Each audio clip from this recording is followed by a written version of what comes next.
All right, so give me a thumbs up in your screen if you can hear me okay.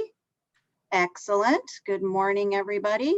Morning. For those of you that are new to Zoom, I have you all muted coming in, and then if you're not speaking, I'm going to go ahead and have you mute.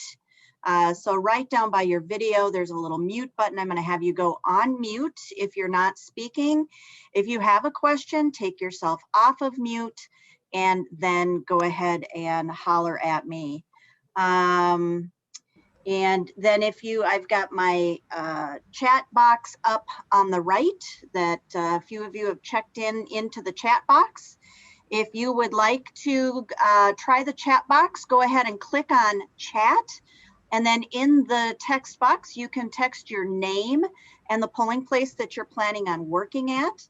That'll let me know that you all, A, attended, and B, that you are able to ask questions through the chat if you're not comfortable unmuting yourselves. I'm expecting training today to take about an hour, hour and a half if we have a lot of questions. It's 54 slides. We're not going to go into the weeds today. You guys have attended a lot of training over this last year. This is the last election of the year, and thank goodness, because hopefully by the time we get to it again, we will be away from COVID. So I see a lot of you typing in the text box. So thank you so much for doing that. So this is what I want to really cover today. And I kind of joke it, the picture on the left is how we start out in the morning. We're all cheery. And then by the end of the night, that's what we all look like when we're wrapping up. So if that's what you look like and you thought it wasn't normal, that is completely normal. One thing I want to mention to you is that poll workers are appointed on a 2-year cycle. And in order for me to comply with the law, it's a requirement that I reach out to you in the fall of the odd years, and this is an odd year, and that I reach out to you and ask if you want to work the next election cycle, which will be 2022-2023. And so you'll get an email and a letter from me probably around September. And I hope that COVID didn't ruin you and that you'll all come back and work next year. But it's important that I hear from you so that we can get everybody appointed and I know where the numbers are. This is just a little reminder if you're not sure what time your shifts all start. If you're all day, get there at 6. And if you're an AM shift, get there at 6. If you're a PM shift, your shift will start at 2:30. And when I say to close, it's generally between 9 and 9:30 when everything gets wrapped up. By the time we tear everything down and do the reconciliation, it's usually right around 9. So an extremely long day for many of you, but you tend to make it through with a smile. A couple little reminders on your screen. The climate, I picked that little model there because she defined dress in layers a little too well, but that's your reminder to dress in layers because you don't know if it's going to be hot or cold or what. Wear comfortable shoes. Plan if you are on medications and you're going to need them over the lunch hour or dinner hour, make sure that you have them with you just in case you can't get home. And then of course, if you have COVID symptoms at all, please stay home. We don't want this to be a super spreader event, and knock on wood, so far we have not tracked one case of COVID to the polling places here in Beloit. And I would like to get through this election, being able to celebrate that. The picture on your screen, many of you might recognize Regina in the picture. That is our city council president casting her absentee ballot. And I was told that there was some conversation on where the drop boxes were at City Hall. So just for fun, I'm letting you know that 5 years ago, we started a central count where we process all absentee ballots here at City Hall. That's taken a lot of the burden off of you at the polling place. So, voters can place their ballot in either one of the drop boxes. Now, this particular drop box in the picture is outside on the circle. And so if you know where Regal Beloit is and City Hall is at 100 State Street, there's a little brick drive around. And so that is one of them. And then the other one is in the lobby. The only way you can get to the one that's in the lobby is during business hours. So if once we close at 5 o'clock or 8 o'clock on election day, they can't get inside. So they'd have to drop it off at this one in the picture. So there are two, and we do have security on both of them.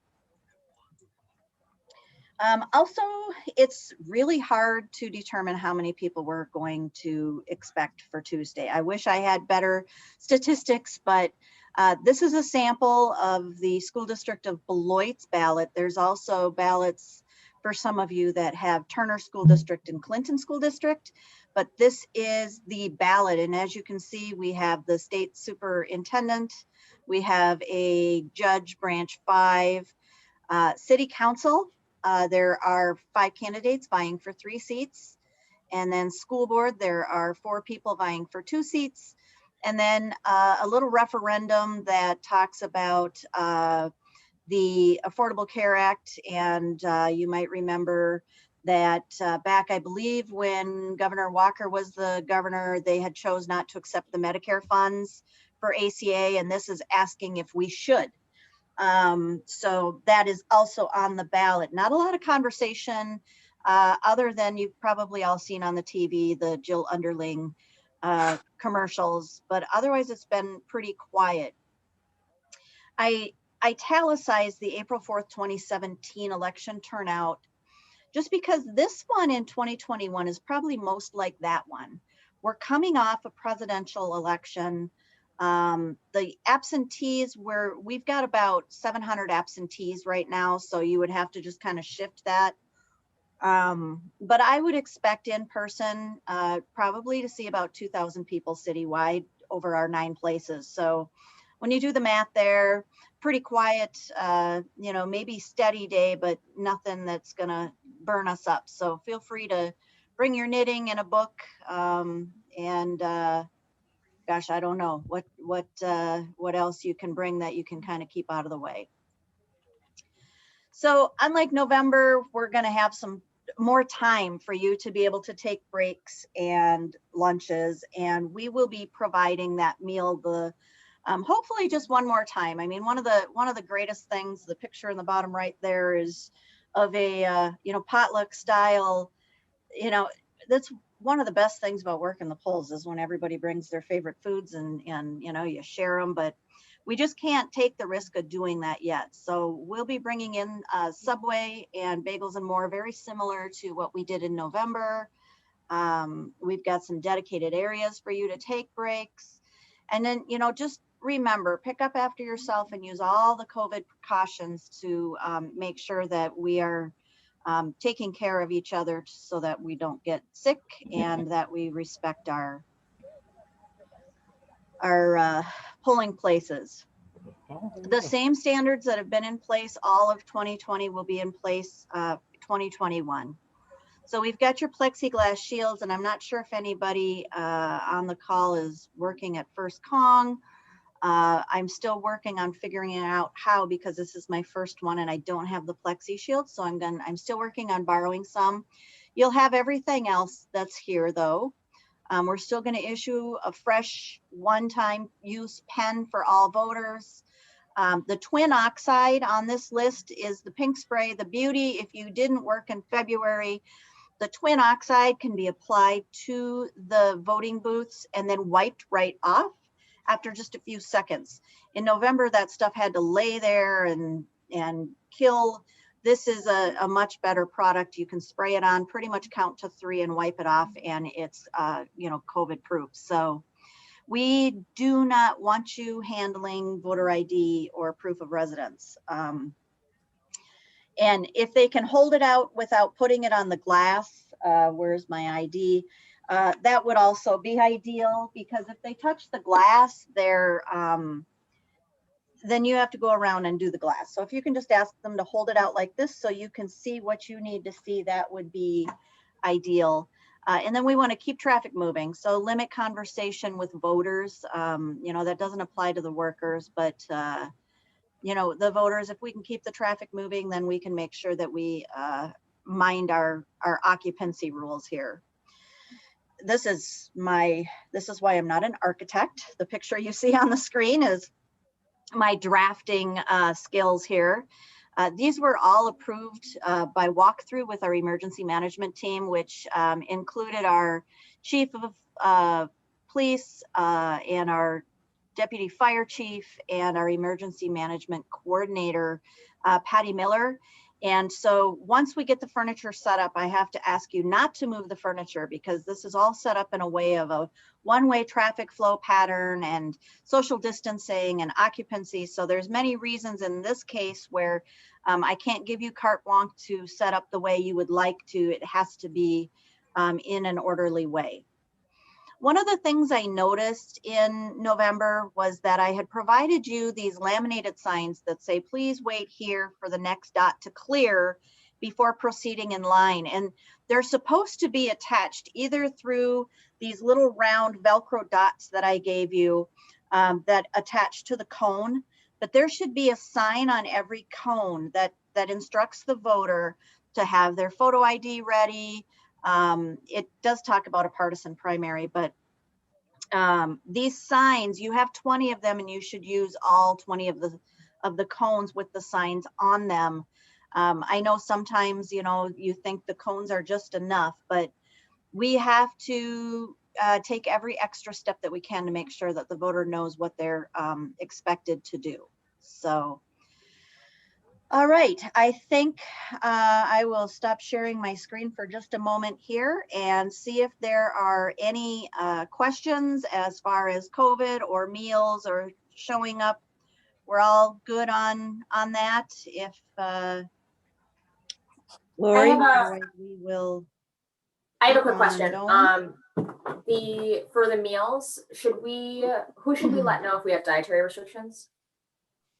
Okay, so setting up the equipment, and you'll see on my screen that it says do this first. So in the do this first scenario, I want the equipment set up first. So you've got your tables out. The very first thing I need you to do is start working on this equipment, because if this stuff isn't ready to go at 7 o'clock, you're not ready to go at 7 o'clock. So we need to make sure that the Lori? equipment kind of comes first. Lori? One of the big deals, I guess, to this is that this is the first election that you're going to be setting up the Badger books yourself. Lori? Oh, there was a question that was asked. Well, Jason yeah. Detman about dietary. I wonder why I can't hear you on that end.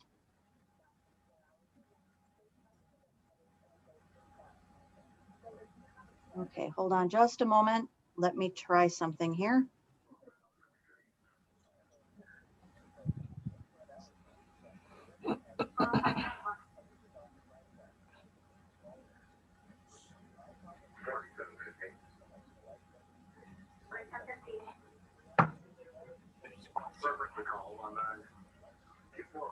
All right, somebody try to talk to me now. Testing. Ooh, well, this isn't good. I can't hear any of you. So I guess I'm going to have you type your questions into the chat box, because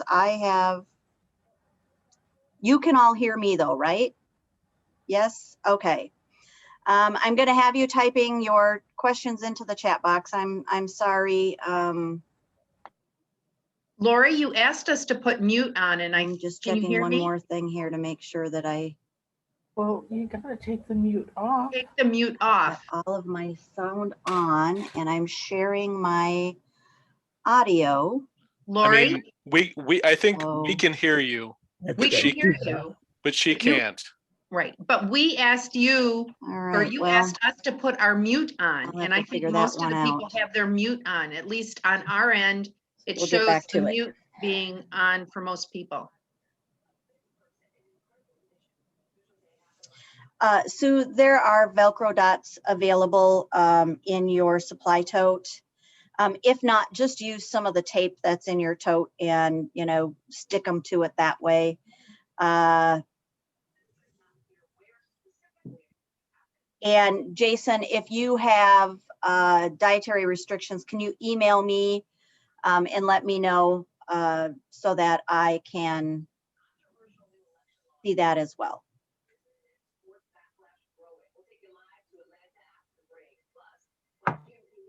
Okay. I'm trying to make it so that I can see you. Something is going very odd on my screen, so I'm hoping that you guys are still with me here. Okay. Share screen again. So do the equipment first. So your Badger books you'll be setting up, and your express vote, that one is not as important right out of the gate. And then the DS200 tabulator. So when you're looking at the equipment, the first thing you're going to want to do is get the DS200 tabulator and the the Badger books up and running and open as soon as you can. The Badger books checks in and registers voters. So if that's not up and running and you haven't done a test print to make sure your printer is working, you won't be ready to go when you open the polls, as well as the DS200 ballot tabulator. That's where all of the voted ballots go. So we need to make sure you see the old beginning slide. Okay. I'm failing today, guys. Let's see if I bring this one up on screen 2 and I say share. Can you see the screen now?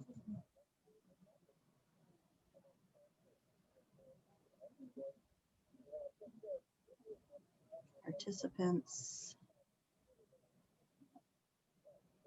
Somebody typed still the same thing. Thanks. Okay, if I hit stop share, now you are all seeing my face, right? Okay.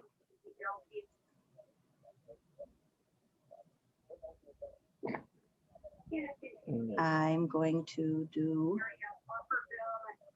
share and share. Can you see it now? Yes. Some of you are saying, yes, you can see my screen. Yeah, it's the intro screen. Beloit screen. It says the Beloit screen. Maybe people don't know you're in the box up in the top. Okay, right thanks, corner. Doug. All right.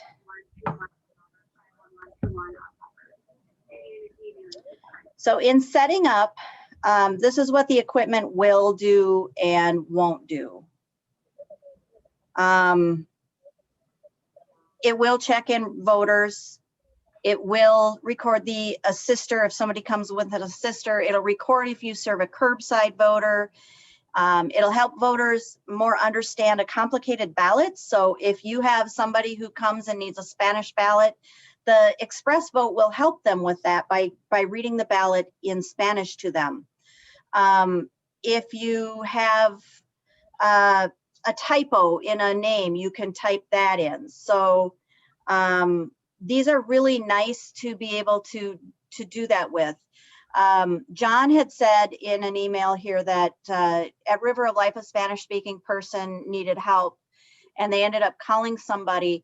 I'd love to tell you about Google Translate as well. So any of you that have a smartphone, if you can go to Google Translate, you can speak English into the phone, push the translate to Spanish, and it will say what you said to the person standing there in Spanish. Then they can speak into it and it will translate back to English. So if that is the case, you know, unfortunately, I think we are disproportionate in the number of Spanish speaking workers that we have to the number of Spanish speaking residents that we have. The recent census is indicating that the city of Beloit is about 20% Hispanic, which means we need to kind of up our game. If you're working on the Badger books, the Badger books have a very specific order of operations, and the printer can be finicky. So there is a way to test on the screen. And for those of you that are tech savvy, hear me out. For those of you that aren't, don't panic. I don't want you perspiring right now. We won't make you do this. But for those of you that are tech savvy, I want you to go into the apps down at the bottom and open the notepad where you can just like type random text. And then under the file print, I want you to test the different printers and tell the printer that you're connected to prints the test ticket.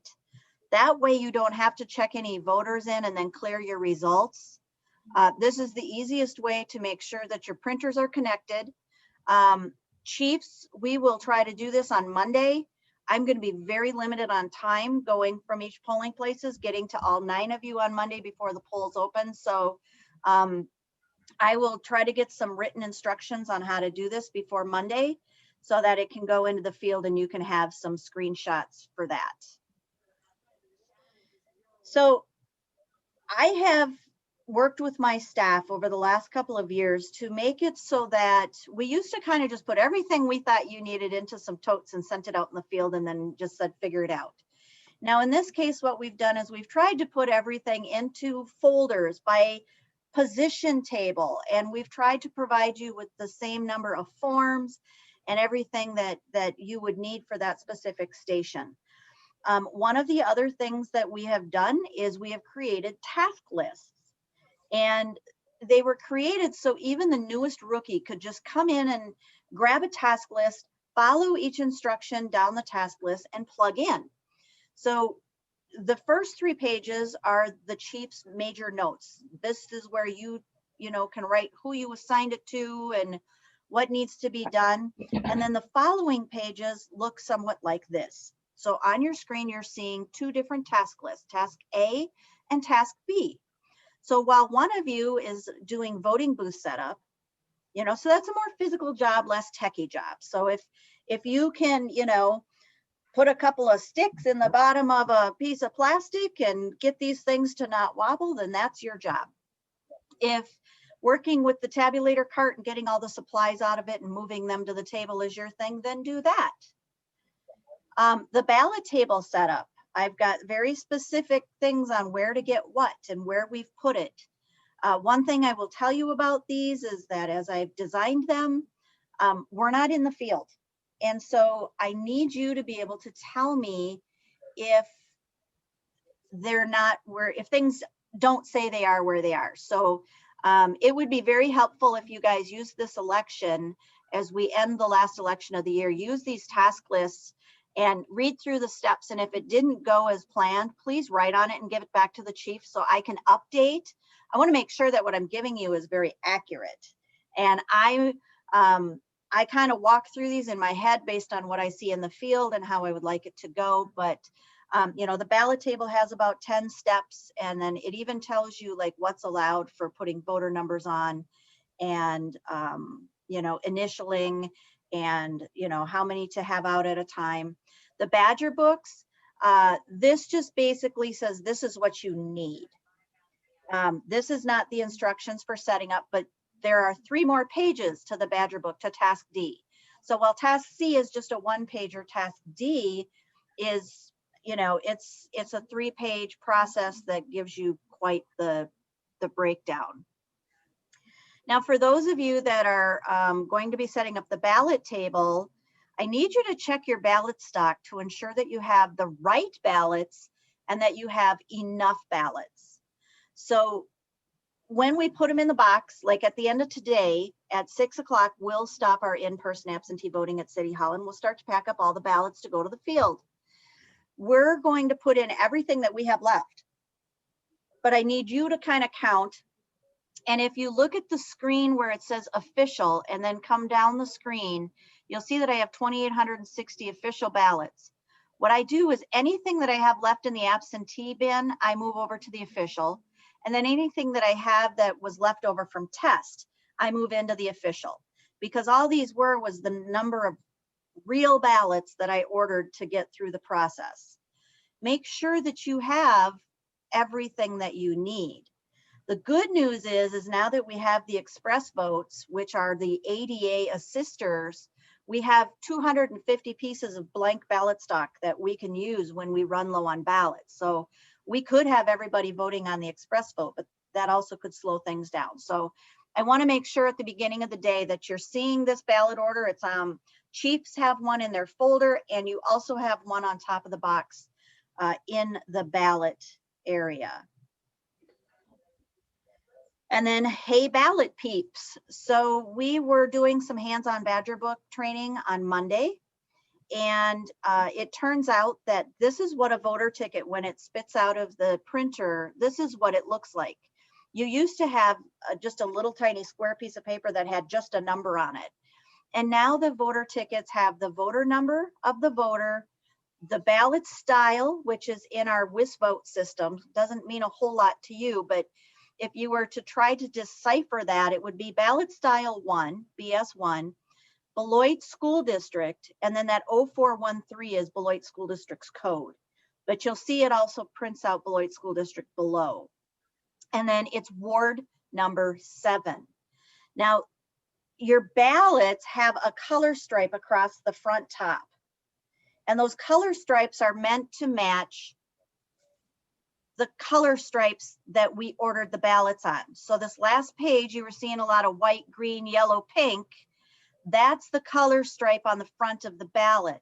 So it was recommended that you highlight the voter or the ward on the ticket with the color stripe on the ballot. So when you guys set up, grab some different highlighter colors that match your ballot. So in your tackle box, you have all kinds of colors of highlighters that match your ballot, so you can do this. One thing it'll ensure is if you look at the bottom of your slide there, where it shows Ward 23 and 24 at Central Christian, look at all those splits.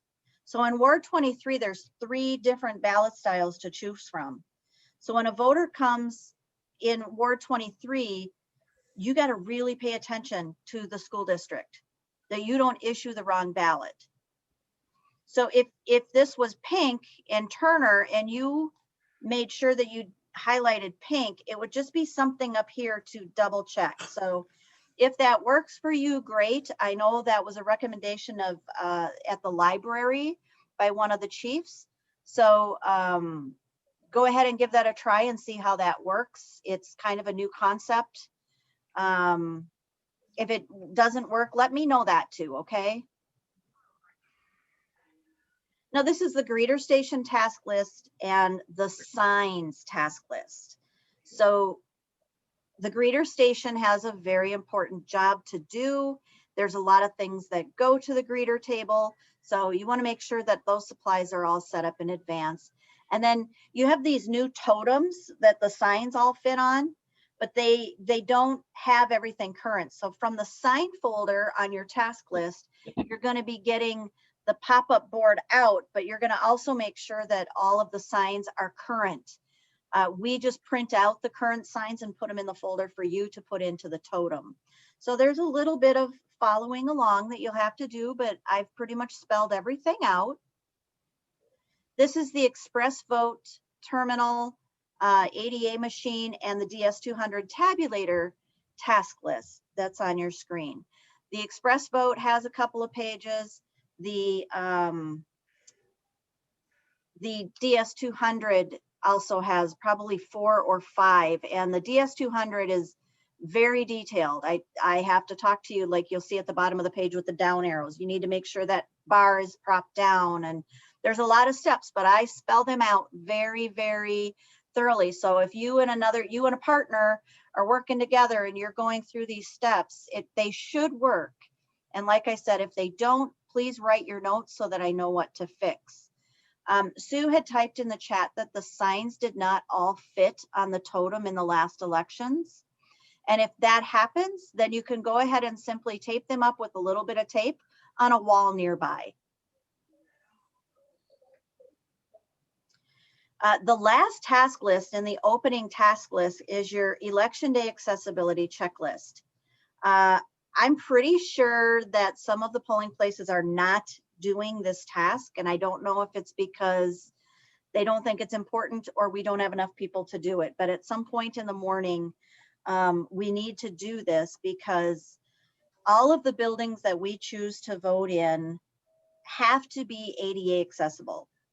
And all I can really do is ask you all to put yourself in the shoes of somebody who is got a disability. If somebody's trying to come into the polling place and there's more than 8 pounds of pressure on the door, we need to do something different. If we don't have clear handicap stalls, we need to do something different. If the pathways aren't wide enough for wheelchairs to get through, or we don't have a handicap voting booth up, we need to do something different. If the bathrooms, now of course the bathrooms are not open to the public. So you'll, in your sign folder, you will have a bathroom close sign. I encourage you to put that up so that you're not sharing the bathrooms. You may be sharing it with building staff, but you won't be sharing it with voters because of COVID. But in the case that it wasn't COVID, you know, we need to make sure that all of these areas are properly opened up and that the paths are clear and that we have our entrances and parking ready for people, for everyone to come in. Because remember, our goal for elections is that everyone can cast a ballot without any hassle, that it's open, it's fair, it's transparent, it's welcoming. So I will take the risk of stopping my slideshow for a minute and see if there are any questions on the task lists. So if you have questions, please type them in the chat box now.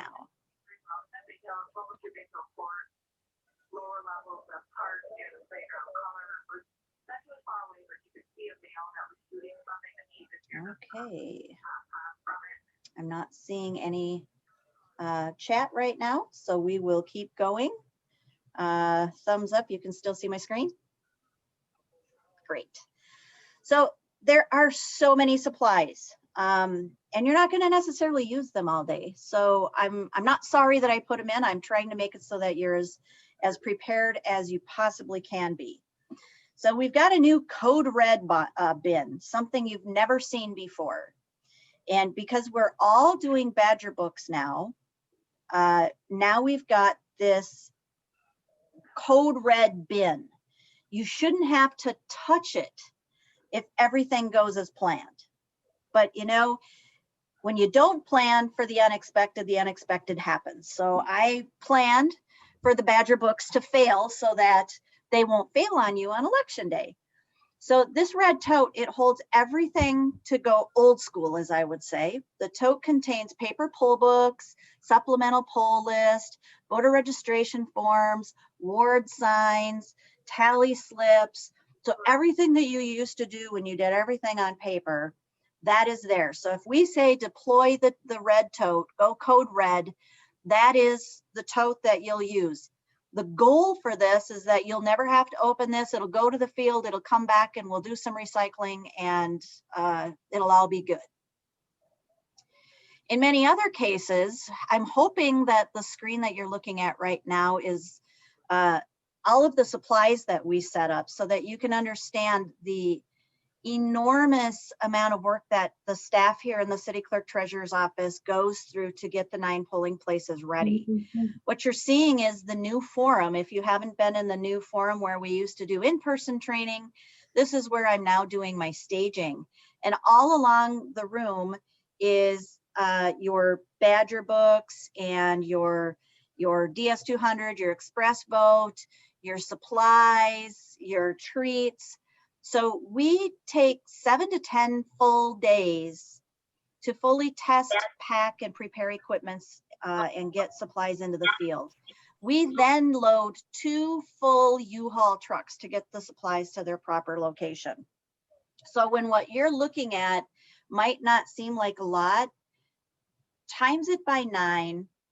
And remember this photo, because what's happening is we're getting stuff back and it's not either in good condition or it's getting just thrown in at the end of the night.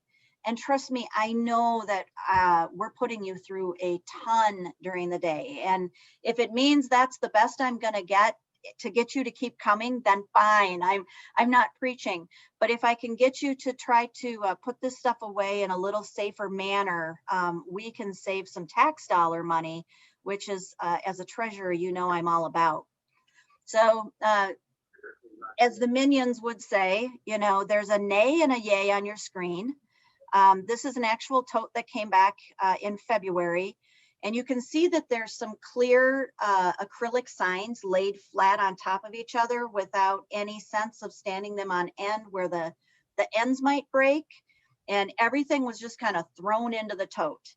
Well, when we opened it up, there were 3 broken acrylic signs, because when you put pressure on them, it snaps them. So every single acrylic sign I have to purchase, everything that I have to repurchase is your tax dollars at work. And so the longer we can make them work, the lower we can keep that tax base. So not trying to put any threats or false things. I'm just saying, if we can get them from breaking, that would be ideal. Another new thing that I'm trying, let me see where my quick guides are these quick guides. And if I don't know if you can see my picture box in the screen or not. But these are just so there's just a little ring here, and then just a ton of quick guides. And the chief has one, the greeter has one, the ballot table has one, and each Badger book table has one. And they're all laminated, so between the elections, we don't have to throw them away. We can just wipe them down, keep them in between shifts. We can wipe them down, so they're COVID friendly. But basically what it is if you had to get somebody off the street to work elections, this is like your help guides for all of the major tasks. There's 13 laminated helps in the packet. And the only thing that I would ask is that you don't undo the ring and take them out, so that they can all just kind of stay in order and be used over and over again. But here's what some of them look like. So on the left-hand side of the screen, you're seeing the quick guide for provisional ballots. So if somebody comes in and they have to vote provisionally, I've never done a provisional ballot, go to your quick guide. Just, call the chief and say, I got a provisional ballot. Go through that and lay that out. On the right-hand side, the question would be, what do I do if a voter comes to vote, but they were already issued an absentee ballot? So you bring up their name in the Badger book and it says they've had an absentee issued. The quick guide on the right there tells you exactly what to ask them in a workflow scenario. So start at the top and keep asking questions till you get to the bottom. I've got a chat question here. At the November election, because the lines were long, people assumed the school bathroom would be open, only to find once standing in excess of a half an hour, they were told. Well, let me look into that. Okay, Joanne. Yeah. Joanne is saying, could we get a sign on the entrance door so people don't assume that they can just come in and use the public restroom? So let me see what I can do. It's a little late in the game to be planning for that, but let me see what I can come up with. Maybe I can ask the school buildings if they had, maybe they have something that we can use. And then Monette said, I suspect that on-call would be assigned the easier task. Yes, Monette, yeah, if you're not coming in earlier, all the tasks would probably be done by the time you got there. And so we would just, try to onboard you that way. So if you're not there at 6 to do a task, don't worry about it. And then Joel says, if you were issued an absentee ballot, the question to ask are not in the Badger books. Yes, it is. So if you were issued an absentee ballot, it comes up in the Badger book that they were, but what do you do? And so that's the premise of these quick guides, is that you would know what to do. You would be able to take this quick guide and say, okay, well, the book says that you were issued an absentee ballot. Did you return it to the clerk? If yes, you can't vote. If no, you can vote. And then it's, it keeps walking you down the line. So these quick guides are to kind of help you through those scenarios. How do I know if a photo ID is acceptable? The beauty of the Badger books, and many of you that took the hands-on training, it was really fun with Catherine Prince, who came in and she was like, these are so great. And I was like, I love it when somebody over 70 tells me the Badger books are great. It's one of my favorite things to hear, because technology can be very intimidating. And it means that the state did a good job designing the electronic poll books for all ages. But it tells you on the screen what forms you can accept for photo ID. But if you wanted to know what they should look like, well, I've got a quick guide for that. You might wonder, well, what's the difference between a photo ID and a proof of residence? Well, the quick guide on the right, and of course you can't see it on your screen, but they're much bigger You know, they're full-size sheets. They're very legible. I made them in, 12 and 14 point font to do that. So Christina, yes, I will email out. I'm actually going to post all of this stuff up on the election training website so that the checklist and quick guides will be accessible to you before election day if you want to do that. I'm going to type the link to the training page in the chat right now so you can copy it.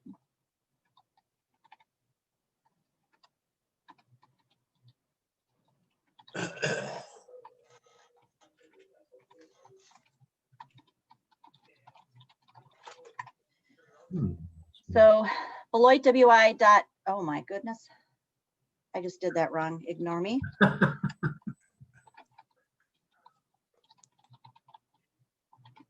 It's .gov.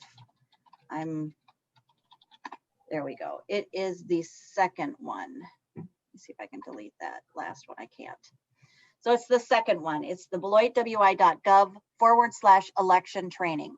So all of the checklist, this PowerPoint is up there right now, and the quick guides will be posted. I know I posted some for February, but when we're done training today, I will get these saved and posted. So if you need to go back, we can definitely do that. So there are some other resources that we need to, you're right, time out. Thank you, Aaron and Christina. She said maybe you only sent it to one person, and that is exactly what I did. Boom, you should all see that now. All right.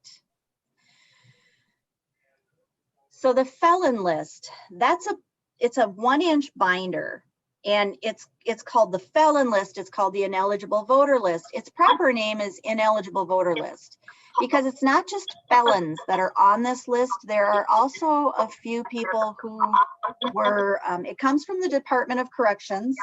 And then we also have a few people who are adjudicated incompetent, meaning a judge said they're no longer capable of voting. So these lists that we provide you, they're confidential. And yes, I know you can't see on the screen, but there is a poo man, and there is a J jerk, and there is a knockout, and these are probably maybe gang names. Okay, so if it looks like we've got some people that need to mute themselves. If you're not muted, will you please mute yourself? Sounds like we've got some strange sounds coming through. Thank you for letting me know that, Christina, because I can't hear. So if they're on this list, they cannot vote unless they have been finished their sentence. So if they haven't finished their sentence and they're not a voter, a felon can vote once they're off paper. So many of you may have heard in the past that if you're a felon, you'll never own a gun, you'll never vote. That's not true. If you're a felon and you have completed your sentence and you are not on paper, you can vote. But if you're on this list, now there'll be 3 binders at each polling place, 1 at each Badger book. You want to make sure and look at that screen. Brittany says on the last slide, it says you can accept an expired ID from 2018. Yeah, I've got an old screen, Brittany. It is November 3rd of 2020, and all of your books say that. Your Badger books do too. It's the last federal election. So Brittany asked back when it said, I'm going to go back one screen here where it says unexpired. It's unexpired to November of 18. This should say 20, November 3rd of 2020. I was picking pictures out as I was putting this together yesterday. So anyway, on the felon list, when you're registering a person on the Badger books, I want you to turn the screen around and ask them to confirm the information that you've typed in. While they're confirming their information, I want you to discreetly open the little white binder and make sure that a new voter's name is not in the list. So you're going to register a new voter, you're going to have them look at the screen, and then you're going to check the book to see if their name is on it. If it's not on it, no worries, that's a good thing. We also have an alphabetical voter list that I make every election. And so this one is for this election, and the school district codes are in the upper right-hand corner. So you know if it's the school district of Beloit, it's 413. Turner, it's 422. Clinton, it's 1134. And then their ward numbers are also there. So anybody that is registered to vote as of yesterday is in this book. So if you're in the Badger book and you're typing their name and it's just not coming up, I would encourage you to go to the alpha list. It's probably going to be on the greeter desk, and check and see if they're in there. If they're insisting that they are, sometimes you're trying to put in like a McDonald or a McWilliams, McMahon. Those are ones where sometimes they were put in with a space, and this is a garbage in, garbage out system. So if you put the voter's name in with a space and it didn't have a space, well, that's how it's in there right now. So until we correct it, you're going to have a hard time finding these voters. The alpha voter list is kind of nice because it shows how their name is listed in the system. I've got a question here. Oh, Monette, thank you for asking that question on the last slide. Monette had a question on the felon list. How do we tell them they're ineligible to vote? We have prepared a letter, and they are in the front pocket of your ineligible voter list. So there's probably 10 letters. You shouldn't have to use any, but if you have to use one, you just hand them a letter and tell them that you're on this list. And if they say, no, I was released, then just call a chief. And we've had this happen before where they've gotten a letter and the Department of Corrections didn't release them. And then we get the right letter, we get a copy of it on file, and it all works out just fine. But we take the pain out of the uncomfortable side of doing that by, there's a letter that just basically says you're on the ineligible list. If you don't agree with this, call this number. And the number is to me and the Department of Corrections, and then we work through them. So realizing that could be an uncomfortable situation, I want you to know that that's there. Any questions on the alpha list? So the alpha list is a 687 page document. It's a big binder. It's like a 3-inch binder. I like to keep it at the greeter station because the greeter can check to make sure that people are in the right spot. But I don't feel a need anymore with the Badger books to be providing you with 3 copies of the alpha list. That's an awful lot when, and I plan to load the alpha list to the home screen of your Badger books. So you should be able to see them there as well. All right, so there's also a list of city addresses, and this would be kind of a last go-to, but it's about a 30-page document. It has every single street that we have in Beloit listed alphabetically with the house range, and then it tells you what ward they're in, what school district, and their polling place. So we update this list every year. One of the issues is we have one at the greeters table and one at every Badger book table, but if you use that as your only lookup, you could do it wrong. So I put together a couple of examples here to look on your screen. So using the election example on your screen, I'm using the address of 911 Grand Avenue. So if you see here, I've got a 911 Grand Avenue. Well, there's an east here. So if there's an east in the direction, it means I better look and see if there's another 911 Grand Avenue. So there's a 700 to 1157 West Grand Avenue. So we need to find out, is this east or is it west? Because if you look on the Grand Avenue that's east, it's at Todd School. At west, it's at Gaston. So you can see, if we're not carefully looking at the entire address, how we might send a voter to the wrong polling place. So we want to be really careful in using this, because in this case it was, well, it's 911 West Grand, so 911 West Grand is going to be Gaston School. The second example would be 2044 West Grand. Well, I see a 2044 here, but this says odd on this side. So I want to make sure that I go to 2044 even. And so when you go to that, you're going to look and see that it's Ward 5.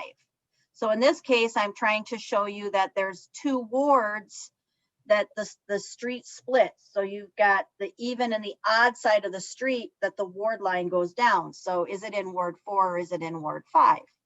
So if you're going to use the street listing, please be careful and take some time getting to understand it and go slow with it, because this one can direct traffic to the wrong place. In this case, I wanted to show you the Liberty Avenue down at the bottom of the page, that there are 3 polling places for Liberty Avenue. You've got Hackett, Beloit Historical, and Converse. So you need to know, is this an even side of the street, an odd side of the street? What is the exact address? It's really imperative that you check this list twice if you're going to use this list. So those are some of the resources that help gets voter in the last place. And the last one I want to share with you is the student listing. So every election, I get an updated list of all of the currently enrolled students at Beloit College. If they're coming to register to vote, most of these kids are going to First Congregational Church, the library, or Todd. And there may be a few stragglers in other locations, but we get this list so that if they want to register to vote with their photo ID, with their student ID that has their photo on it, we have to use this list as their proof of residence. Otherwise, they'd have to come with a paid tuition slip, just like anyone else. But in this case, if they come with a student ID and we have this list and their name is on it, then they can use that as their photo ID as well. All right, so just a few more forms and guides that were in this quick guide setup that I have. There's a curbside voting. How do I do curbside voting?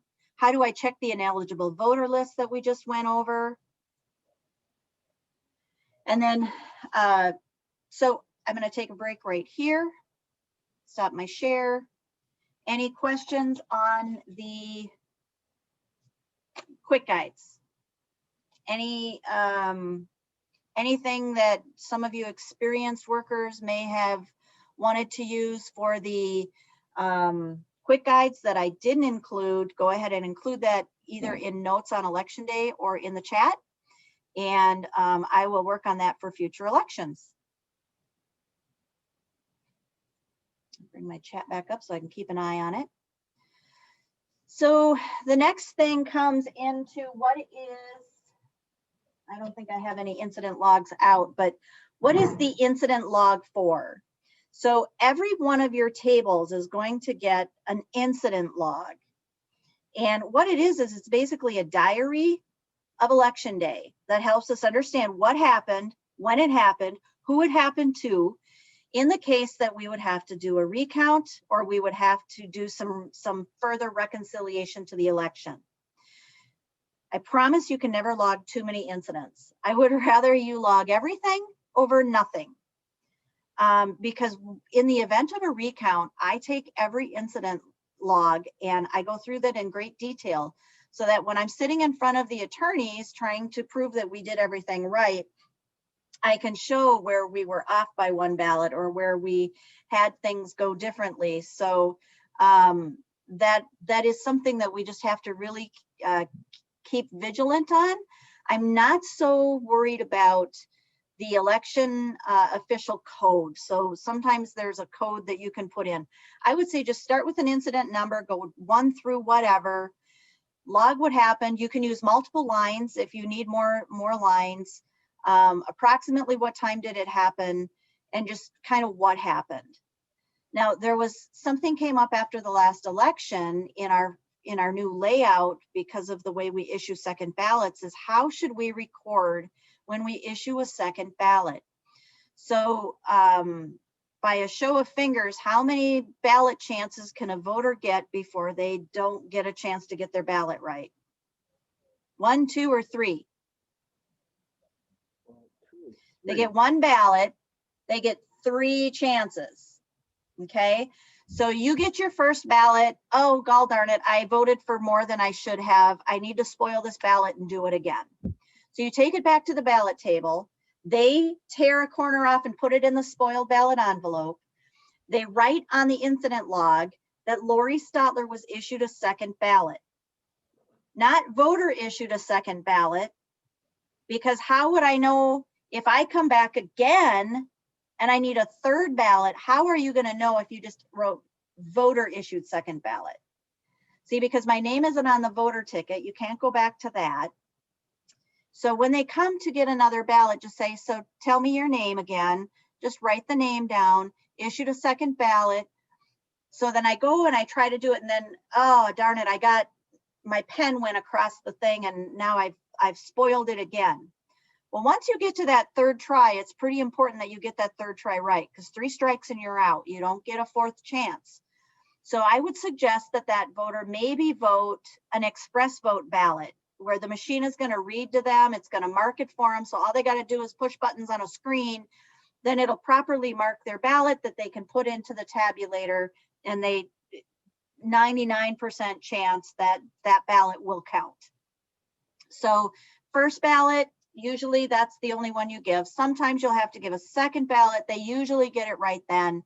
If they come back for a third ballot, I would suggest that they use the express vote to vote this time. If they want a paper ballot, that's fine, but record it on the incident log, the number of the ballot and their name. Other examples here that you'll see is, there was a power outage at 10:20. It was restored at 10:45. Some absentee ballots came in at 1:30. The tabulator jammed, and we opened the auxiliary bin at 2 o'clock. So this gives me an idea if in some cases, somebody may have called the state and said, I was at the polling place and I always put my ballot in the machine, but they were making me put it in a different place. I think there's shenanigans going on at that polling place. Well, I could look at this incident log and call the state and say, well, the reason that voter may have felt that was we had put the emergency bin into use because the tabulator was jammed and we were waiting for service to come. They'd say, oh, okay. But if we didn't have any recording of that incident, I would have a hard time defending that complaint to the state. And we get complaints to the state every single election. So, and it's usually nothing that you did wrong. Usually I can go to the incident log. I can say, well, this is what happened. So I harp a lot on the incident log, but I want you to know why it's as important as it is. So,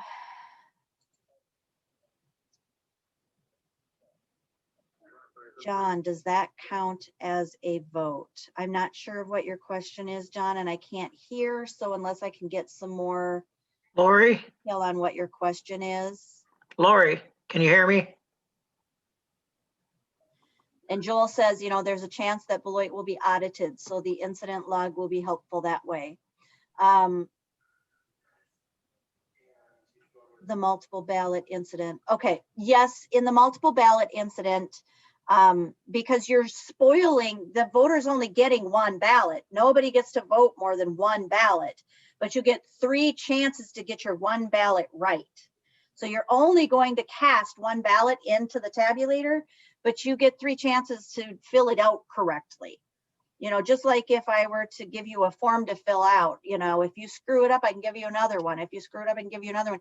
But those other ones would get shredded. In this case, we don't shred anything because we want to keep a nice list of who's doing what. So we spoil the bad ballots and keep the 1 good ballot in the tabulator. And Joel, you're right. Auditing, recounts, open record requests, those are all good reasons to make sure that your incident log is completed properly. Okay, moving towards the end of the night process, we're almost done. Forms are a very big part of the process. Brittany brought up a good point. I don't want to go past this because Brittany's right. Once a ballot is in the tabulator, once it goes into the machine, there is nothing that can be done. So if you issue the wrong ballot and they put their ballot through the machine and then they come back around through the front door a couple hours later, and this has happened, and they say, you know, I was just told that the school district of Clinton has a referendum and I don't remember voting a referendum. But it turns out that the election workers gave them a school district of Turner ballot. We've also had it where the school district of Turner was going after referendum and it failed by 1 vote. And we issued 3 wrong ballots. Well, guess what? We don't know if we were the reason that referendum failed or not. So issuing the right ballot is critical. Once it goes into the tabulator, you can't go in and take it out. So once it goes in, even if they voted the wrong ballot, they voted the wrong ballot. You put it on the incident log that you issued the wrong ballot. There's like, you don't go to jail or get in trouble. You just log it that, hey, we made a mistake so that we can tell the administration, hey, you know, I know this failed by 1 vote, but we issued 3 wrong ballots. So you're going to have to decide what you want to do. There's no legal ramifications to it. We just made a mistake. It's not fun. It's hard to defend, but it is what it is.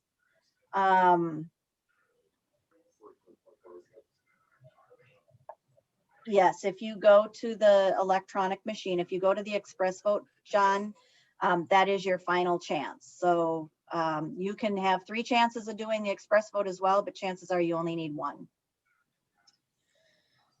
Okay, so moving into the forms part of this process, there's a lot that needs to get done at the end of the night, and there's a lot of things that you haven't probably seen up to this point. You've got an incident log sitting in front of you that you've been keeping track of all day. But now we're getting to the end of the night and we have some forms that we have to fill out. And you'll see all those asterisks on your screen that goes through. All of those have to be wound up and reconciled before everybody goes home. So when you are thinking, oh, well, there's 5 people here, they can handle it, I'm going home. There's a lot of work that still needs to get done before we all go home. Vicky's asking how many incident logs are kept in one polling place. There's 5 incident logs that go out, but there's also extras if you need them. So the chief has extras if you need them, but every station has its own incident log that gets collected at the end of the night. There's also a reconciliation form. Now this reconciliation form has 12 words because it was in a primary where we consolidated polling places. In your case, you're going to have no more than 4 words. The library has 4, everybody else has 2 or 3. First Cong has 1. And so you're going to record some statistics before you start putting everything away. So you're going to let your machine tape run and you're going to get some statistics off of that. You're going to count out your actual ballots sorted by ward and you're going to record that. And then you're going to go through your voter slips and put them in order and record some information on that. Because if those don't match, and as you can see, if you're looking at 1, 2, and 3, they had more tally slips than they had ballots. That's not reconciled. If you look at 6, 7, 8, you'll see the same number all the way across. That's reconciled. Once you get that to where you don't have numbers that are the same all the way across, you need to keep looking to see what happened. Usually when you have more tally slips than you have ballots, the machine maybe spit out 2 voter slips for the same voter, or somebody got a voter slip and then couldn't vote. Should be logged on somebody's incident log why that happened. In this case, it says wrong ballot issued, and once we dug into it, that wasn't actually the case, but they did find that there was some wrong issued ballots in 2 different places. So this form is in the end of night forms for the chiefs. So whoever's in charge of starting to reconcile things, use this form, and that comes back in the equipment. So once 8 o'clock has come, everybody has cast their ballot into the machine. There's no more voters standing around waiting to cast a ballot. The polls are closed. You can open the machine and hit the close poll button. And then this is what you do. You find a table or a floor and you sort all the ballots out by ward. So put them all in the same direction, sort them by ward, put them in stacks. Then you go by ward and you put them in stacks of 25, sorted in, I don't know what you call this, what I'm doing with my hands, but sorted so that they turn the opposite direction so that you can make an easy count. Record the count of actual ballots on your reconciliation form and then check it to the machine tape. Does the machine tape have the same number of ballots that you have in physical ballots? It is possible that that number might be off, and the only way it would be off is in the case of a ballot jam. That is really the only reason, unless somebody put a ballot in the machine without it going through, that it would be off. So that's why we check that first. Then what we're going to do is we're going to go through those ballots. Once we know we've got the right count, we're going to go through those ballots by ward and we're going to look and see if there's any write-ins. And we're just going to set those ballots aside. So once we have our stack there, it's 2 stacks, you got no write-ins and you got write-ins. The no write-ins, put in your bag, get them out of the way. Put them in your ballot bag and get them out of the way. Then you're going to go through your write-ins and you're going to see if any of them are registered or qualifying write-in votes. In the equipment bag is an 8-page.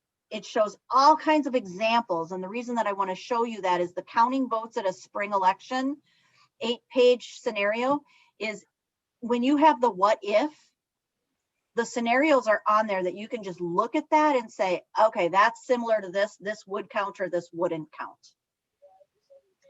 So for those of you that have not had a full brand new training that we'll be doing in February of next year, hook up with somebody that has done the write-in counting and make sure that we're doing it right. In general, if there are no registered write-ins, we also don't need to record them. But in some cases, candidates die, things happen where there's a few weird scenarios that we have to be aware of. I'm not going to go through them in training today because I know we have enough experienced people in the field to understand that. Once you have all of your registered write-ins recorded, then you put them in the bag as well. The bag has to be sealed and signed by everybody that did this process. So it shows people down the road that you followed this process. Joel is saying count your ballots before looking at the tape to see how many ballots there are supposed to be per ward. Correct. It almost doesn't matter, but chances are if they don't match, you've got a miscount in the physical ballots because these machines have proven to be extremely accurate.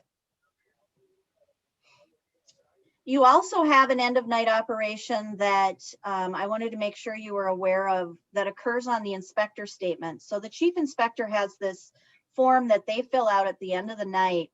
And if you look at the red label on the bottom of the page, that label, a lot of these security seals are placed on the equipment. And at the end of the night, you have to remove those seals to get at the places that you need to close down. I want you to preserve all the seals by sticking them to an incident log. I don't care which one, just stick them to the incident log because as you can see, we'll save that seal to show that it was the tamper evidence seal that we put on the machine on election day. We like to be able to prove the number listed on the inspector statement still matches the number that we placed on the machine on election day. This is a security piece that people that don't know our process and have some unaware situation, I like to be able to prove this to them. Another thing that you'll see in the middle of the inspector statement on the form there is it says how many voters did you have and how many ballots did you have. There's an express vote reconciliation label on this form that before you shut down the express vote, it'll ask you for some counts.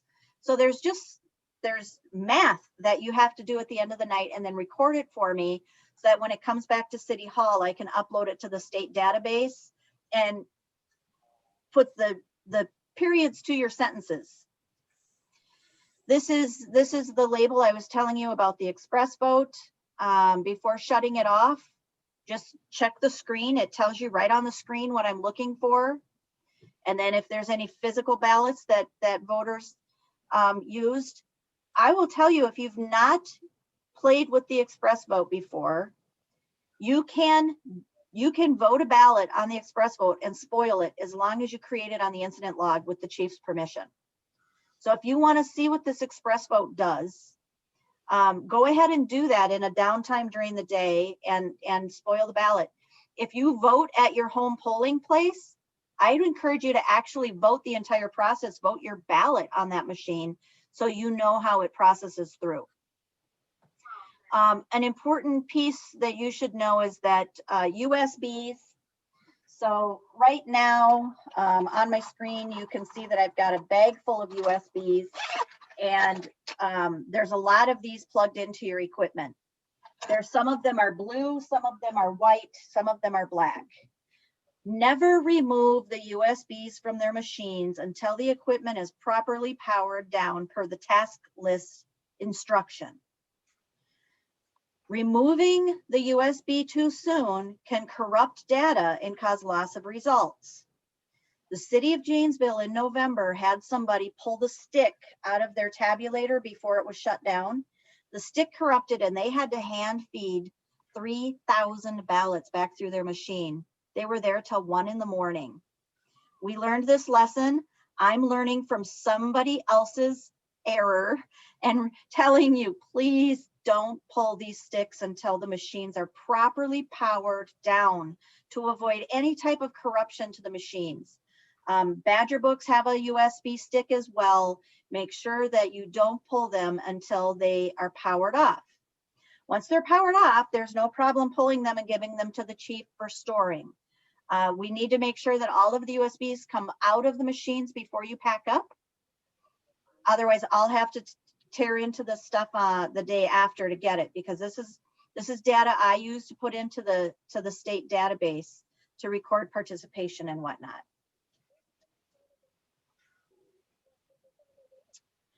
All right, so this kind of shows how, the screen kind of also shows how we compare our reconciliation form to our inspector statement, where you get your information to record it. So everything that I've just explained is how you say, okay, we're in balance, we know what happened, we can explain it to Lori, let's put it on the forms and give it to the chief. So then once you have these done, we'll take a little closer look here. This is what you're taking off the tape. Now the tapes have a little bit bigger font on them. So yay, we've been talking about needing to be able to have a bigger font. This is an old tape. You should notice a big difference in the font on the tapes that you'll see in your April election. This is from August. I used everything from August of last year just to stay consistent.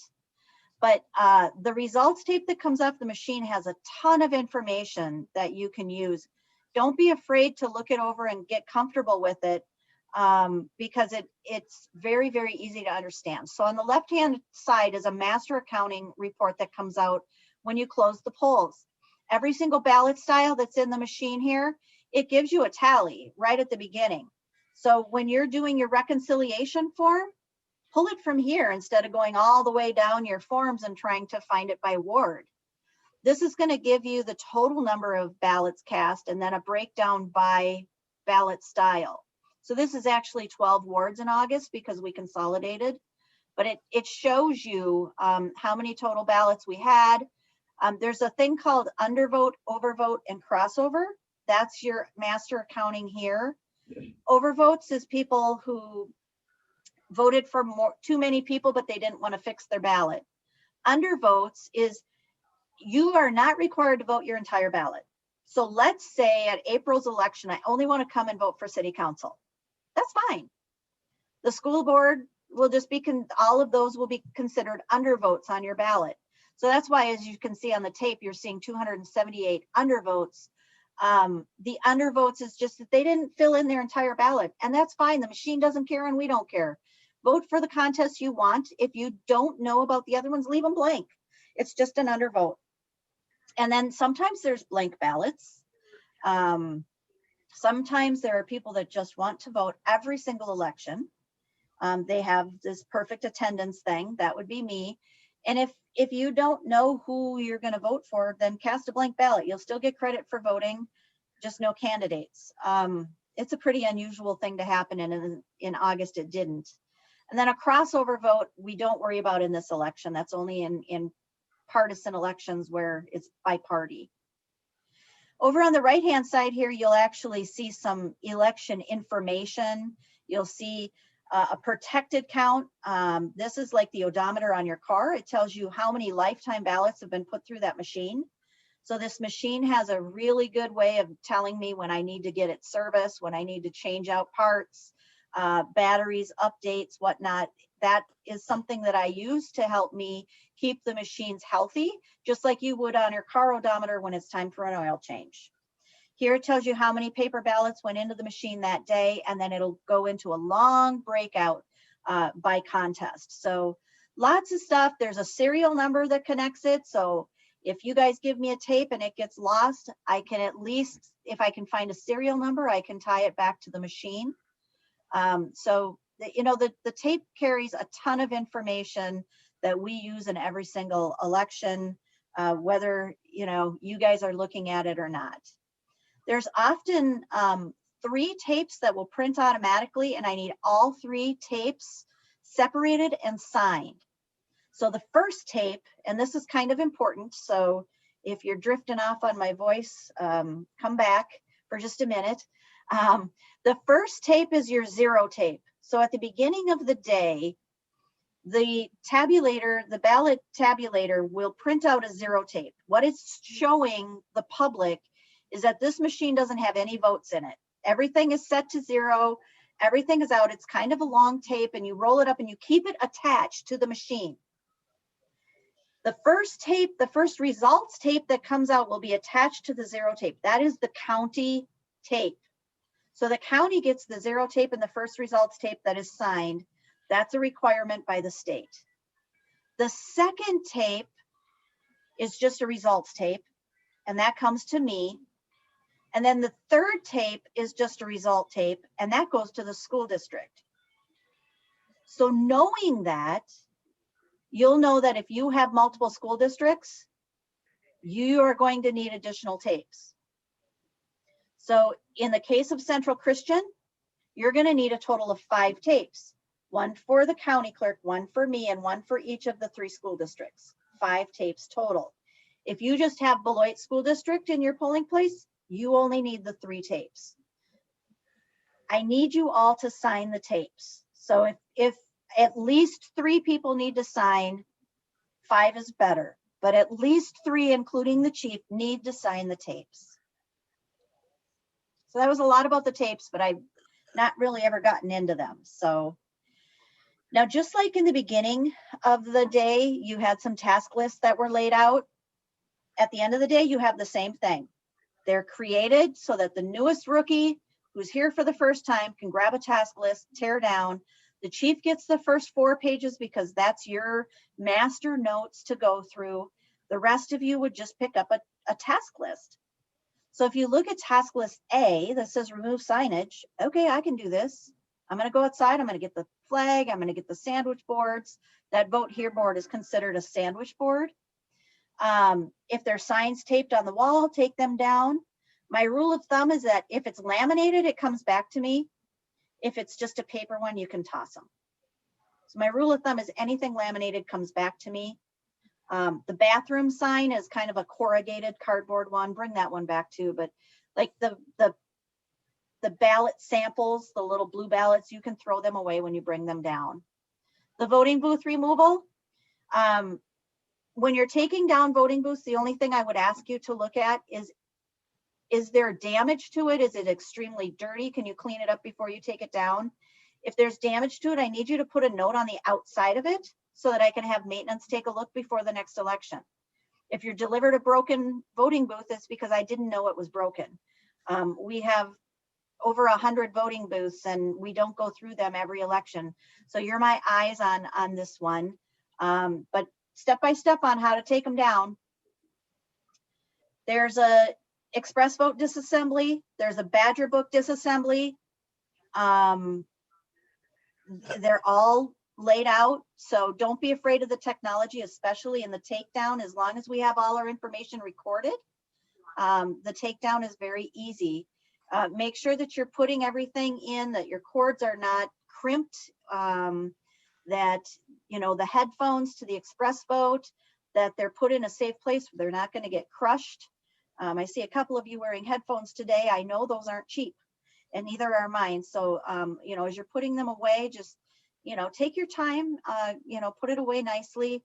The DS200 has like a 5-page instruction on it, but it's just to make sure that we're moving through the steps logically and in the right order. The processing and sealing ballot bags and, you know, getting those all where they need to go. I've got to, like, you might take the ballot bag and go, okay, she said seal the ballot bag. How do I do that? I've put instructions on a task list. So, and I've also said, don't put tally slips or voter slips inside ballot bags. Only ballots go in ballot bags. So voted ballots only go in ballot bags, not tally slips, not other pieces, just voted ballots in ballot bags. And then at the end of the night, when everything is taken down, you have 2 piles.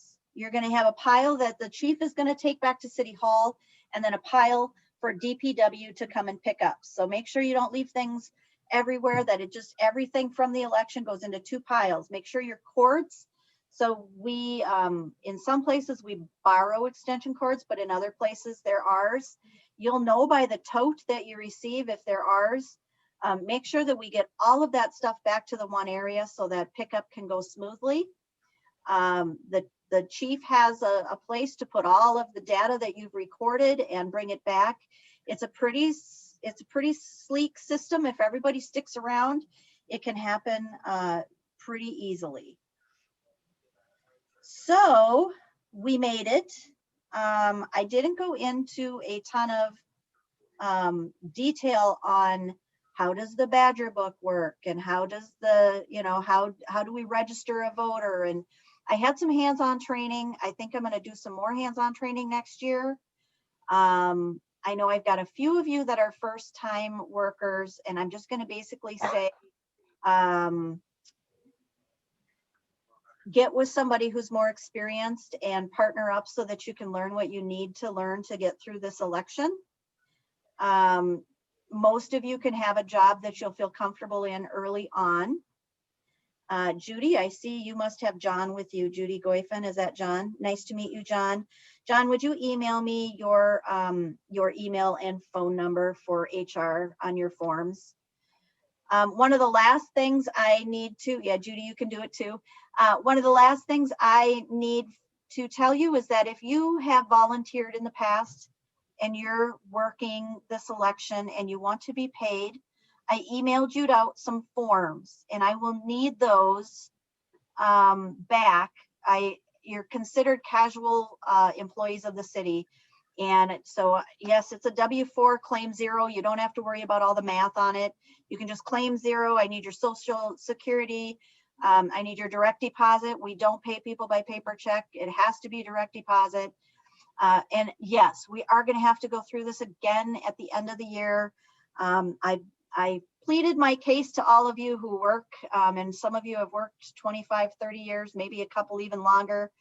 But every 2 years, HR is requiring me to get the forms from people. So just don't shoot the messenger on that when you hear from me this fall or this time around. Sign your timesheets so that I can pay you. Today I will be saving and I'm recording this right now. It'll go up online probably by mid-morning tomorrow if you need to go back and see things. So that works too. So let's see, which John do you need info from? Not you, John Berwitz, John Goifen. Brittany is saying that the server router for the Badger books works much better if it's high off the ground. So the Badger books communicate with each other through this little router. It never hooks to the internet or anything, but the higher up in more centrally located it is, the faster your books are going to work. I'm looking at some chat here. Will there be signs for people who need to vote in their cars? Will there be poll workers outside to handle these issues? Good question, Pat. We're using sandwich boards there that basically says if you're here to curbside vote, dial 364-6680. And I'm going to make a note right now to make sure that I have one for First Cong as well. So there'll be a sign in the handicap area that basically says to call my office. I have somebody answering phones. We will vet the voters out. So we will make sure that they are unable to go into the polling place to vote. I'll get their name. I'll make sure that they have everything they need. Then I will call a chief and let them know that there are curbside voters outside. I will pass on the voter's name. So you only have to make one trip out and then come in. Does that answer your question, Pat? You can nod or thumbs up. I can see you. Will there be, when is payday? Good question. Payday is if I have all of your forms into HR by tomorrow, payday is April 15th. If I don't have all of your forms in, payday will be 2 weeks past that. So somewhere around April 30th. But April 15th, if I have if you're already in my system and I have all your paperwork, then you can plan on being paid April 15th. And Monette, yes, I still have you on call because your times are limited. I have a poll worker who has volunteered to be on call for a portion of the day. They can only work till 12:30. And I likely will be having you go to Gaston if I don't get 2 people from the library to move to Gaston because I'm still 2 full-time equivalents short of Gaston. Those of you that are working at MBAC, so the Municipal Board of Absentee Canvass people, if you are on this call, we won't start counting absentee ballots until 12 o'clock at City Hall. If you have absentee ballots in the field, which meaning they bring absentee ballots to you, do not process them, but call me and let me know to get them picked up before 4 o'clock. After 4 o'clock, I want them coming to City Hall. Anything else? I needed to be in the chat because I can't hear your voices today, but if there's anything else, I so appreciate you guys. You have no idea how much I appreciate what you do and your commitment to getting me through April. I had a lot of people saying, nope, after this, I'm out. I need a break. So thank you all for sticking it out. And yes, Lisa, you can use the same forms from last year. Yep. So, and yes, drop off your forms at City Hall. You can put them, there's a drop box right in the lobby. So you can put them right in the drop box. That'll be great. Otherwise, I will see you all bright and early Tuesday morning. Hopefully everything gets off the ground smoothly and we have a great day, and I will see you then. So have a good day. Happy Easter, everybody. Enjoy that 70-degree weekend.